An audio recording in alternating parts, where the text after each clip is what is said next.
আসসালামু আলাইকুম। আমি নাইমুর মোর্শেদ নীরব, স্বাগতম জানাচ্ছি আমাদের চ্যানেলে। এবং আমরা আমাদের গত ভিডিওগুলোর দ্বারা আমাদের সিআরপিসির ক্লাসগুলো কন্টিনিউ করছিলাম। তো আমরা আজকে সেই গতানুগতিকভাবেই আমরা গত ক্লাসে নালিশ সম্পর্কে আলোচনা করেছি এবং আজকের ভিডিওতে আমরা তদন্ত সম্পর্কে, সিআরপিসির তদন্ত সম্পর্কে ইন ডিটেলস আলোচনা করব। সিআরপিসি যত সেকশন আছে এবং সিআরপিসির যতগুলো বিষয়বস্তু আছে সেই সেকশনগুলো রিলেটেড কী কী বিষয়বস্তু আছে সেই বিষয়গুলো আমরা এলাবোরেটে আলোচনা করব। তো আমাদের প্রথমেই জানতে হবে যে তদন্ত সংক্রান্ত সংজ্ঞা, তদন্তের সংজ্ঞাটি অ্যাকচুয়ালি সিআরপিসি 1898 কোথায় দেওয়া আছে, সেটি হচ্ছে ধারা 4-1 ঠতে বলা আছে যে এই তদন্তের সংজ্ঞাটা দেওয়া আছে। এবং তদন্তের সংজ্ঞাটা সেখানে উল্লেখ করা আছে যে পুলিশ বা ম্যাজিস্ট্রেটের নির্দেশে অন্য কোনো ব্যক্তির মাধ্যমে এটা সাক্ষ্য গ্রহণের বা সাক্ষ্য সংগ্রহের উদ্দেশ্যে যেই কার্যকলাপটি তারা পর্যালোচনা করে পুলিশ বা ম্যাজিস্ট্রেট নির্দেশে যে কোনো ব্যক্তি, সেটি হচ্ছে অ্যাকচুয়ালি তদন্ত বলা হয় সেটিকে। এটা জাস্ট উদ্দেশ্য থাকে সাক্ষ্য, যেই মামলাটি আমরা পরবর্তীতে কার্যক্রম করব বা আদৌ সেখানে মামলাটি গ্রহণযোগ্য হবে কিনা বা মামলাটি আমলে গ্রহণ করা হবে কিনা, সেই ক্ষেত্রে সেই ক্ষেত্রটি ভিত্তি তৈরি করার জন্য যেই কার্যক্রমটি পর্যালোচনা করা হয় বা যেই কার্যক্রমটি করা হয় সেটি হচ্ছে তদন্ত। তো এইখানে আমরা তদন্তের বিষয়বস্তুটি আসতে পারে এফআইআরের ক্ষেত্রে, যেটা আমরা ধারা 156-তে পেয়ে থাকি, বা জিডির ক্ষেত্রে 155-র 2-এ যেটা আলোচনা করা, 2-এ যেটা বলা আছে যে এফআইআর জিডি, বা হচ্ছে 157-র যে আমলযোগ্য অপরাধ যেখানে যুক্তিসঙ্গত কারণ বেসিসে ম্যাজিস্ট্রেটের অনুমতি ব্যতীতই যেখানে করা হয়, তদন্ত করা হয়, এইসব ক্ষেত্রে তদন্ত করা হয়ে থাকে এফআইআর জিডি 156, 55 এবং 157 অনুযায়ী। এগুলো ইন ডিটেলস আমরা পরবর্তীতে আলোচনা করব। এবং এখন আমরা যেটা দেখব যে তদন্তের ক্ষেত্রে পুলিশ কী ক্ষমতা প্রয়োগ করতে পারে এবং পুলিশের কী ক্ষমতা থাকে এই তদন্তের ক্ষেত্রে, সেটি হচ্ছে প্রথমত বলতে পারি আমরা ধারা 54-তে যেটা জানি। ধারা 54-তে আছে যে বিনা পরোয়ানায় যে গ্রেপ্তার ক্ষমতা দেয়া হয়েছে 9টি ক্ষেত্রে, সেগুলো আমরা এই সেকশন ধারা 54 আলোচনা করার সময় দেখব। এখন হচ্ছে আমরা তদন্তে পুলিশের যে ক্ষমতাগুলো থাকে সেগুলো সম্পর্কে জানবো। ধারা 54 অনুযায়ী বিনা পরোয়ানায় যে গ্রেপ্তারটা করা যায়, সেখানে পুলিশ এখানে এফআইআরটা রুজু বা রেকর্ড করতে পারে। এবং ধারা 160 অনুযায়ী লিখিতভাবে সাক্ষীদের তলব করতে পারে, এই তলব করার মাধ্যমে তদন্ত পরিচালনা করতে পারে। এবং ধারা 161 অনুযায়ী ঘটনাস্থলে যেই ঘটনাটি ঘটেছে সেই ঘটনাস্থলে গিয়ে বক্তব্য গ্রহণ করতে পারে, যে যারা ভুক্তভোগী বা যারা আশপাশ মানুষজন ছিল সেই ব্যক্তিবর্গের বক্তব্য গ্রহণ করতে পারে। এবং সেই বিবৃতিটি 161-র সাবসেকশন 3 অনুযায়ী সেই বিবৃতিগুলো লিখে নিতে পারেন সেই পুলিশ, এই লিখে নেওয়ার ক্ষমতা তার আছে। এবং সেই বিবৃতিগুলো আলাদাভাবে লিখে রাখবেন, প্রত্যেকটি যেটা সেপারেটলি নেওয়া হবে সেই বিবৃতিগুলো সেপারেটলি সে লিপিবদ্ধ করবেন। এবং এর কোনো অংশ পুলিশ যদি মনে করে যে এটি আবশ্যক নয় বা এটি জনস্বার্থের পরিপন্থী, সেক্ষেত্রে 162 ধারা অনুযায়ী সেই অংশগুলো বাদ দিতে পারে। এই ক্ষমতাটি পুলিশের আছে। এবং সেই যে বিবৃতিগুলো নেওয়া হয়েছে সেখানে সাক্ষী স্বাক্ষর করবে, কিন্তু সাক্ষীকে স্বাক্ষর করার জন্য সেখানে বাধ্য করতে পারবে না 162 ধারা অনুযায়ী। তো এখানে পুলিশের এই ধরনের ক্ষমতাগুলো ইউজ করে থাকে। এখন মাত্রই আমরা 161 ধারা যে আলোচনা করলাম, 161 ধারার সাক্ষ্যগত মূল্যটা সম্পর্কে আমাদের প্রথমত জানতে হবে। 161-তে যেই সাক্ষীটা বা এই যে মাত্র যেটা আলোচনা করলাম, 161-র যেই ঘটনাস্থলে যে বক্তব্যটা নিয়ে আসে পুলিশ এবং সেটা লিখে রাখে, সেটা লিপিবদ্ধ করে, সেটি আসলে কোনো মৌলিক সাক্ষ্য নয়, এটিকে মৌলিক সাক্ষ্য হিসেবে বিবেচনা করা হয় না। এটি যা সাক্ষ্য আইনে আমরা যে 145 ধারা পড়েছি, আমরা আমাদের সাক্ষ্য আইনের ইন ডিটেলস ভিডিও আমাদের চ্যানেলে দেওয়া আছে, প্রত্যেকটি সাক্ষ্য ধারা প্রত্যেকটি সেকশন ওয়াইজ আলোচনা করা হয়েছে, চাইলে আপনারা দেখে আসতে পারেন। সেই সাক্ষ্য আইনের 145 ধারা অনুযায়ী ব্যবহার করা যায়। জাস্ট সেখানে বিষয়টা কি, আমরা যেই বিষয়টি উত্থাপন করা হয়েছে সেই বিষয়টিকে জাস্ট অস্বীকার করার জন্য এই 161 ধারার বিষয়বস্তুটি উত্থাপন করা যায়, কিন্তু এটি কোনো মৌলিক সাক্ষী নয়, যার দরুন এর মাধ্যমে কোনো দণ্ড প্রদান করা যাবে না। এটিকে জাস্ট সমর্থনমূলক সাক্ষী হিসেবে উভয় পক্ষ ব্যবহার করতে, উভয় পক্ষ বলতে বাদী বা রাষ্ট্রপক্ষ তারা ওটা ব্যবহার করতে পারে জাস্ট সমর্থনমূলক সাক্ষ্য হিসেবে। এবং আমরা সাক্ষ্য আইনে একটি বিষয় পড়েছি ধারা 25, সেখানে বলা হয়েছে যে পুলিশের কাছে দেওয়া কোনো দোষ স্বীকারোক্তি অভিযুক্ত ব্যক্তির বিরুদ্ধে ব্যবহার করা যায় না। এটিও আমরা এখানে এখানে ইনক্লুড করতে পারি, কারণ এখানে আমরা 161 ধারা অনুযায়ী অভিযুক্ত ব্যক্তির বক্তব্য আমরা পুলিশ গ্রহণ করে থাকে এবং সাক্ষ্য আইনে আমরা ধারা 25 জেনেছি যে পুলিশের কাছে মানে প্রদত্ত যেই ইগুলো আছে, স্বীকারোক্তিগুলো আছে বা বক্তব্যগুলো আছে সেগুলো গ্রহণযোগ্য হয় না। এবং 52 387 অনুযায়ী বলা আছে যে 161 দ্বারা জবানবন্দির সাক্ষ্যগত কোনো মূল্য নেই এবং বৈপরীত্য জাস্ট সেখানে বৈপরীত্য দেখানোর জন্য ব্যবহার করা যায়। মানে হচ্ছে যে যে বিষয়টি উত্থাপন হয়েছে সেটি সমর্থনমূলক সাক্ষ্য হিসেবে বা বিষয়টিকে ডিফেন্ড করার জন্য ওই বক্তব্যের যেই বিষয়টি আছে পুলিশ যেটি তলব করে এনেছেন সেই বিষয়টি উল্লেখ করা যেতে পারে। এবং শুধুমাত্র দুইটি ক্ষেত্রে 161 ধারার বিষয়বস্তুটি ব্যবহার করা যায়। সেটি হচ্ছে, এক নম্বরে হচ্ছে মৃত্যুকালীন ঘোষণা, যেটা আমরা সাক্ষ্য আইনের 32 ধারাতে দেখেছি, এবং দ্বিতীয়টি হচ্ছে আলামত উদ্ধারের বিষয়, যেখানে হচ্ছে আমরা ধারা এভিডেন্স অ্যাক্টেরই ধারা 27 দেখেছি। এই দুটো বিষয়ের ক্ষেত্রে এই 61 ধারার বক্তব্যগুলো গ্রহণ করা যায়, আদারওয়াইজ এর উপর ভিত্তি করে কোনোরূপ দণ্ড প্রদান করা যায় না এই 61 ধারার বক্তব্যগুলো দ্বারা। 27 ধারার যে বিষয়টি মৃত্যুকালীন ঘোষণা, তো আমরা ধারা 32 জেনেছি যে পূর্ব সময়ে যেই বক্তব্যটি দেওয়া হয় মৃত্যুর অবস্থা বা মৃত্যুর কারণ সম্পর্কে, সেটি হচ্ছে মৃত্যুকালীন ঘোষণা। এবং ধারা 27 হচ্ছে যখন পুলিশের কাছে কোনো বক্তব্য পেশ করা হয় বা কোনো স্বীকৃতি দেওয়া হয়, সেক্ষেত্রে সেই বক্তব্য অনুযায়ী একটা এক্স্যাক্ট আলামত যদি উদ্ধার করা হয় বা এক্স্যাক্ট সেই বক্তব্যের সাথে যদি কোনো আদার্স পার্সপেক্টিভ মানে কোনো মিল পাওয়া যায়, সেক্ষেত্রে সেটিকে গ্রহণযোগ্য হিসেবে গ্রহণ করা যাবে। এই দুই ক্ষেত্রে জাস্ট এই 161 ধারা ইউজ করা যাবে। এরপর আমরা যে বিষয়টি জানবো সেটা হচ্ছে ধারা 163-তে। এইখানে তদন্ত সম্পর্কে কী বলেছে যে তদন্ত কার্যক্রমের ক্ষেত্রে কোনো ধরনের প্রলোভন, হুমকি বা প্রতিশ্রুতি দিতে পারবে না। এই ধরনের কোনো যদি প্রলোভন, ভয় বা হুমকি বা প্রতিশ্রুতি থাকে, সেই ক্ষেত্রে সেই বিষয়গুলো সেই তদন্তটি গ্রহণযোগ্য হবে না। এবং যদি কেউ স্বেচ্ছায় কোনো বিবৃতি দিতে যায় সেই ক্ষেত্রেও কখনো তাকে বাধা দেওয়া যাবে না। যে এমনভাবে ওই প্রলোভন, ভয় দেখিয়ে যেমন কোনো ফোর্সফুলি কোনো তদন্তের ক্ষেত্রে স্বীকৃতি নেওয়া যাবে না বা কোনো বক্তব্য গ্রহণও করা যাবে না। তার পাশাপাশি কেউ যদি ইচ্ছাকৃতভাবে বা স্বেচ্ছায় কোনো বক্তব্য দিতে চায়, সেক্ষেত্রেও তাকে বাধা দেওয়া যাবে না এই ধারা 163 অনুযায়ী। এবং এরপরে যে আমাদের বিষয়টি আছে সেটা হচ্ছে ধারা 164। সেখানে অ্যাকচুয়ালি বলা হয়েছে, সেখানে দোষ স্বীকারোক্তির কথা বলা হয়েছে। এই দোষ স্বীকারোক্তির রেকর্ড যে করবে একটা আসামি বা অভিযুক্ত ব্যক্তি, যখন তার এগেনস্টে যেই অ্যালিগেশন আছে বা অভিযোগ আছে সেটি যখন সে স্বীকার করবে, সেই দোষটি যখন সে স্বীকার করবে, সেটা কোন পদ্ধতিতে রেকর্ড করা হবে এবং সেই রেকর্ডের শর্তগুলো এই 164 ধারায় বলা আছে। তো সেখানে যে 164 যেটা বলা আছে সেটা হচ্ছে যে প্রথম ফার্স্ট ক্লাস ম্যাজিস্ট্রেট বা মেট্রোপলিটন ম্যাজিস্ট্রেট বা ক্ষমতাপ্রাপ্ত সেকেন্ড ক্লাস ম্যাজিস্ট্রেট এনারা চাইলে এই বিবৃতিগুলো, এই দোষ স্বীকারোক্তিগুলো রেকর্ড করতে পারে। এবং অভিযুক্ত বা অন্য যে ব্যক্তি আছে অপরাধের সাথে জড়িত, তারা চাইলে এগুলো স্বীকার করতে পারে। তাহলে first class magistrate, second class ক্ষমতাপ্রাপ্ত ম্যাজিস্ট্রেট এবং মেট্রোপলিটন ম্যাজিস্ট্রেট এগুলো রেকর্ড করতে পারে। এবং অভিযুক্ত ব্যক্তি যারা থাকে এবং অন্য যে ব্যক্তি যারা এই অভিযোগের সাথে জড়িত, তারা চাইলে এই ধরনের দোষ স্বীকারোক্তিগুলো দিতে পারে। এবং এই রেকর্ডে কিছু শর্ত আছে এই রেকর্ডগুলো করার ক্ষেত্রে সে শর্তগুলো হচ্ছে যেই দোষ স্বীকারোক্তির বিষয়টি আছে সেটি অ্যাকচুয়ালি দিতে হবে তদন্তের সময় বা অনুসন্ধান বা বিচার আছে বিচারের পরে আর এই সুযোগ দেওয়া হবে না এই দোষ স্বীকারোক্তি দেওয়ার জন্য। তো এটা হচ্ছে তদন্তের সময়, অনুসন্ধান বা বিচারের পূর্বে এই দোষ স্বীকারোক্তি করতে হবে বা দাখিল করতে হবে। এবং এই দোষ স্বীকারোক্তিগুলো ম্যাজিস্ট্রেটের সামনে দিতে হবে এবং ম্যাজিস্ট্রেট অবশ্যই তাদেরকে সতর্ক করবেন এই বিবৃতিতে যে তারা দোষ স্বীকারোক্তিটি দিতে বাধ্য নয়, এবং যদি প্রদান করে এটি তাদের বিরুদ্ধে অবশ্যই ব্যবহার করা হবে। এই বিষয়টি সম্পর্কে তাদেরকে অবগত করতে হবে ম্যাজিস্ট্রেটকে। এবং নির্ভয়ে এবং স্বেচ্ছায় যদি তারা সেটা প্রদান না করে, তাহলে ম্যাজিস্ট্রেট সেটিকে নথিভুক্ত করবেন না। তাদেরকে একেবারে টোটাল নির্ভয়ে এবং স্বেচ্ছায় সেই দোষ স্বীকারোক্তি দিতে হবে। এই বিষয়ে ম্যাজিস্ট্রেট তাদেরকে সতর্ক করে দেবে এবং সেই ওয়াইজ তারা সেটিকে প্রদান করবে।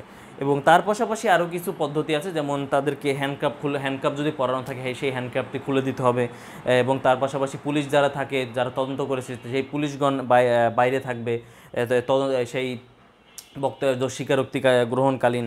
বা ম্যাজিস্ট্রেট তাকে ধীরে সুস্থে চিন্তা করার জন্য বা তাকে আরও এলাবোরেটলি চিন্তা করার জন্য বা সে আদৌ যে বিষয়টি করতে যাচ্ছে বা যেই কাজটি করতে যাচ্ছে তো সেই কারকটি যে দিতে যাচ্ছে সেটি সে করবে কিনা এই বিষয়ে চিন্তা করার জন্য আরও 3 ঘন্টা দিবেন এবং সতর্কতার সাথে সেই বিষয়গুলো ম্যাজিস্ট্রেট লিপিবদ্ধ করবেন।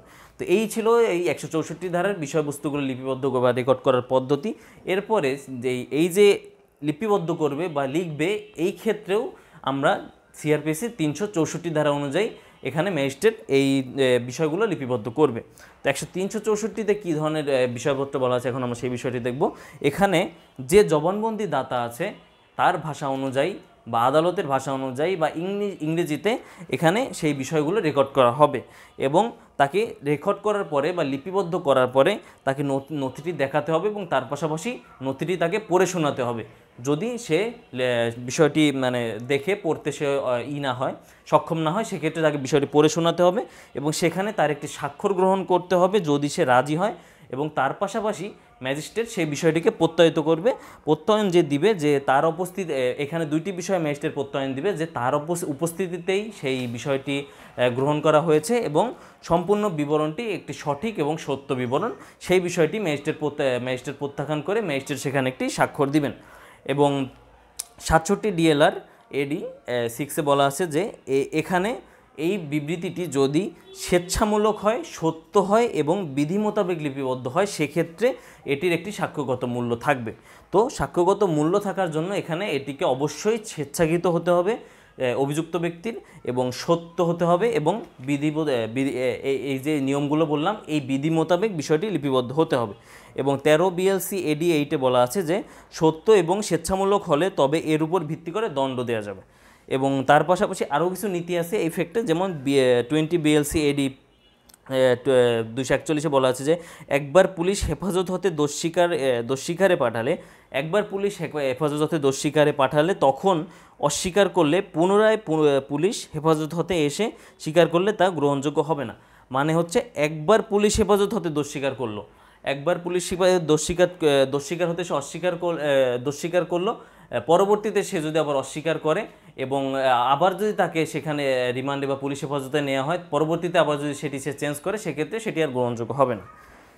তো এরপর আরেকটি যে বিষয় আছে সেটা হচ্ছে যে ম্যাজিস্ট্রেট 164 ধারার জবানবন্দি গ্রহণ করে বা রেকর্ড করে তাকে অ্যাকচুয়ালি যেই ম্যাজিস্ট্রেট সেটি রেকর্ড করেছে তাকে সাক্ষী হিসেবে উপস্থিত করতে হবে, তাকে জেরাও করা হতে পারে এবং এটিকে সঠিক বলে কোর্ট যাতে বিবেচনা করতে পারে সেই ধরনের একটি ভিত্তি ক্রিয়েট করা হবে কোর্টে, সে তাকে উপস্থিত করে তার বিবৃতি নেওয়া হবে, তাকে জেরা করা হবে, অন্যথায় এটিকে সঠিক বলে গ্রহণ করা হবে না।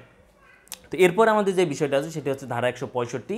ধারা 165-তে বলা আছে তদন্তের বিষয়। তদন্তের কারণে যদি মনে হয় যে এখানে কোনো ধরনের একটা তল্লাশি বা জব্দ করা প্রয়োজন, তখন ম্যাজিস্ট্রেট সেটিকে লিপিবদ্ধ করবেন এবং তার কারণ লিপিবদ্ধ করবেন, তার পাশাপাশি একটি জব্দ তালিকা তৈরি করবেন এবং তাদের সম্মুখে স্বাক্ষর করবেন এবং আমলি আদালত যেই আদালতটি সেটি আমল নিয়েছে সেই আমলি আদালতে সেই বিষয়গুলো প্রেরণ করবেন যে এই তদন্তের সুবিধার্থের জন্য বা এইখানে বিচার কার্যের সুবিধার জন্য তদন্তের একটা এক্স্যাক্ট ফিগার বা তদন্তেরটি সঠিকভাবে করার জন্য এই বিষয়গুলো জব্দ করতে হবে, সেই তালিকাটি কারণসহ তার স্বাক্ষর করে ম্যাজিস্ট্রেট ওই আমলি আদালতে প্রেরণ করবেন। পরে সেই আমলি আদালত সেই বিষয়টি অ্যাপ্রুভ করলে তারপরে সেটি জব্দ করে আদালতে প্রেরণ করা যাবে, সেটা অনুযায়ী ওই তদন্তটি একটি মানে পূর্ণাঙ্গ ভাব পাবে।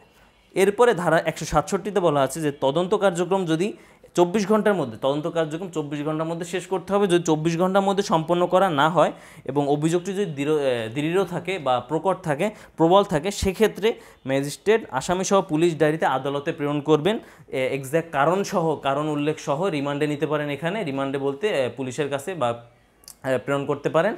এবং এটি 167-তে বলা আছে। এর পাশাপাশি ধারা 169-এ বলা আছে যে পুলিশ যখন দেখে যে তার বিরুদ্ধে কোনো অভিযোগ বা সাক্ষ্য পাওয়া যায়নি সেক্ষেত্রে তাকে মুচলেকা দিয়ে মুক্তি প্রদান করবেন। এবং তার পাশাপাশি 170-এ বলা আছে যদি কোনো ধরনের পাওয়া যায় সাক্ষ্যের ভিত্তি পাওয়া যায় সেক্ষেত্রে ম্যাজিস্ট্রেটের কাছে প্রেরণ করা হবে।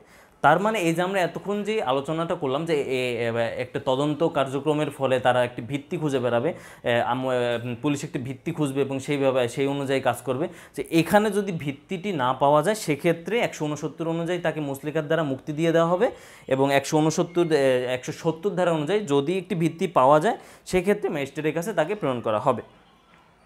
এরপর আমাদের আরেকটি বিষয় সম্পর্কে এখানে জানতে হবে তদন্তের বিষয় আলোচনা করতে গেলে, সেটি হচ্ছে পুলিশ ডায়েরির বিষয়।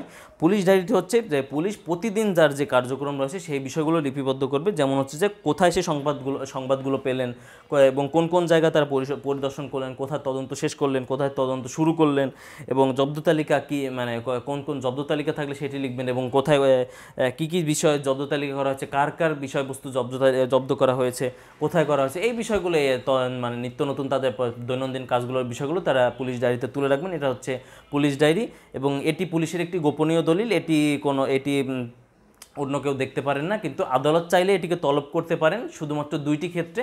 সেই 2টি বিষয় আমাদের মাথায় রাখতে হবে যে 2টি ক্ষেত্রে আদালত চাইলে পুলিশ ডায়েরি তলব করতে পারেন। একটি হচ্ছে জাস্ট অনুসন্ধানের জন্য, অপরটি বিচার কাজে। শুধুমাত্র অনুসন্ধান এবং বিচার কার্যের জন্য আদালত চাইলে এটিকে তলব করতে পারেন, এবং এটিকে কখনো সাক্ষ্য হিসেবে ব্যবহার করা যায় না, কারণ এটি একটি ব্যক্তিগত দলিল। ব্যক্তিগত দলিলে পুলিশেরা অনেক কিছুই লিখতে পারে, তো পুলিশ এটাকে জাস্ট রিফ্রেশিং মেমোরি, যদি কখনো পুলিশ কোর্টে সাক্ষী দিতে যায় সেক্ষেত্রে তাদের রিফ্রেশিং মেমোরির ক্ষেত্রে, মানে হচ্ছে যে সে যখন সাক্ষীটি দিবে কোনো কিছু ভুলে গেলে ওই ডায়েরিটা দেখে সেই বক্তব্য অনুযায়ী বা ডায়েরির লিখিত লিপিবদ্ধ বিষয়বস্তু অনুযায়ী সে একটি সাক্ষ্য, যাতে প্রপার সাক্ষীটা সেখানে সাক্ষ্যটা দিতে পারে, সেজন্য সে রিফ্রেশিং মেমোরির কাজে এটি ব্যবহার করতে পারেন ডায়েরিটি।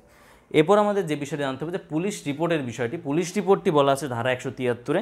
পুলিশ রিপোর্টটি হচ্ছে তদন্ত কার্যক্রম সম্পন্ন, যখন তদন্ত কার্যটি করা হয়, সকল তদন্ত কার্যক্রম শেষ করার পরে, এই যে এতক্ষণ ওভারঅল যে আলোচনা করলাম, এই তদন্ত কার্যক্রম শেষ করার পরে পুলিশ একটি রিপোর্ট দিবে।